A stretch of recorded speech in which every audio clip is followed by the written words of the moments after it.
What is going on, everybody? Welcome back to another video. The one thing that we want to talk about, and I was supposed to make a video on yesterday, was PTY and dividend cuts. With that being said, let's go on ahead and get into this video. I've been getting dirty money. Hey guys, thank you for watching this video. Don't forget to hit that thumbs up and subscribe. I'm putting out at least one video a week, giving you guys absolutely free content that's going to help you guys, whether it's long-term, short-term, just in finance and everything like that. So with that being said, let's jump back to the video. PTY, PFL, and PFN, based off the title, are only wound shots right now. Now, is that true? I'm going to agree with it for right now, and we're going to kind of go into this why. They all cut their dividends. We all kind of knew that if you look at NAV, which is where the price should be, PTY is way over what it's actually worth. You're looking, if you sell all the assets right now in these closed-end funds, you're looking at about $14, maybe $15 a share. It's been trading upwards of 20 now for the past couple of months. I know during COVID, I was buying in at around 18, and then I think I got even a little bit possibly in the low. Anyway, I got them pretty cheap. But I've been adding and adding and adding to PTY. I've been loving this fund, but it did cut its dividend. Now, with that being said, is this still a buy, and is it going to be okay?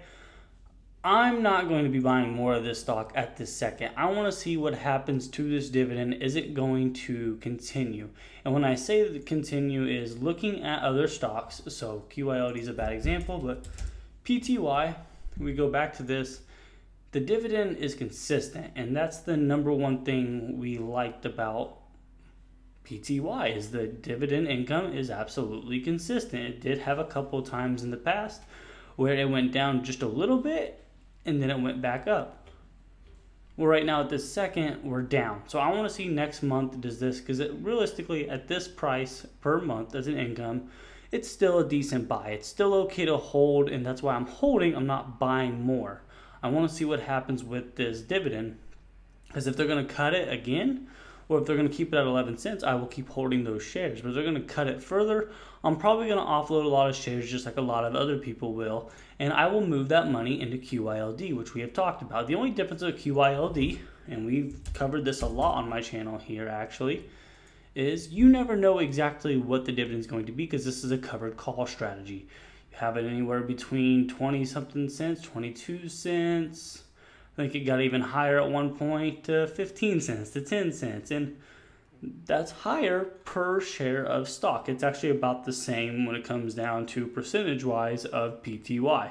Now, it is a little bit more, of course, volatile compared to others, but that's okay. And I'm actually okay with that, because I actually like the income strategy of qyld. And they seem to have a proven way of making money. Obviously, writing covered calls does very, very well. But when it comes down to this actual one, I think this is a big thing, and we should have seen the cut on PTY coming. PIMCO is a great fund. I absolutely love the company PIMCO. If you guys go and look them up, you guys can find a lot more, and it's really just this simple. PIMCO, income funds, and you're going to get directed to their page. And there's a ton of them. You can choose which funds you want to do. You can go through all their things. But again, we don't need any of this, and it's not going to let me go through it, so we're going to exit out of that. So, but now this will be the big difference here, and we've talked about this before. qyld, technically your income is down a little bit, but again, we want to go back and actually look at the income, because qyld's income is going to be up, but will it consistently make money? So again, I do have money in qyld. I love the stock qyld, and I got a lot in PTY. But the main question will be is, does this dividend bounce back? And because right now your overall average is going to go down because of this dividend cut. Now again, it's this article right here, and I'll link this below, where you can go through more of this. There was multiple funds, PFN, PCI here.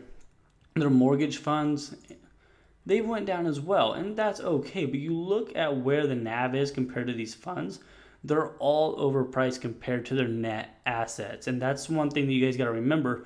And what this basically is going to go over, all of this is just going to go over basically what is it worth to be able to pay a closed-end fund, because that's what PTY is, compared to just buying a qyld or other stocks that are just going to make the same amount of money, but they're not closed in and they're actually accumulated to the actual market where they trade at. And that's a big thing that you have to remember as well with closed-end funds, that a lot of these are at a very, very high premium right now because the market's so far up.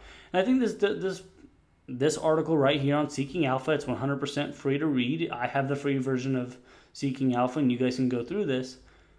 Making sure you're not buying overpriced things. When things drop, I mean, I'm buying things up. When things go super high, I don't have a problem selling things off a little bit at a time just to collect some more money and to be able to buy more when things drop. Because PTY does have a top on it. So let's go back here. I think this is an important thing to look at, because if you go to PTY at their overall max, it's been this $18 to $21 is extremely high, and I do believe you can get a better discount. So yes, I'm going to buy qyld a lot more right now than PTY. If PTY drops again and gets us that good solid down here and the dividend stays the same, well, I'm going to end up buying back in. But right now with bonds and everything and interest rates so low, the income from PTY and these PIMCO funds is not going to be as great. You guys got to remember, how they make their money is they're using a lot of leverage. So if I can get out with my money safely and securely, I'm happy every single day of the week. I want to keep this video short, so this is the explanation of what's going on and what I'm going to be doing. qyld right now will probably be my main monthly dividend buyer right now, and be looking to possibly put in some UTG, which if you guys haven't looked at this one yet, I will be making a video on it. It is technically real estate, I believe, on this one. No. This one's not. It's utility income, but they're pretty good as well. And you guys can see the consistency. Their dividend keeps going up. It's actually at 19 cents right now.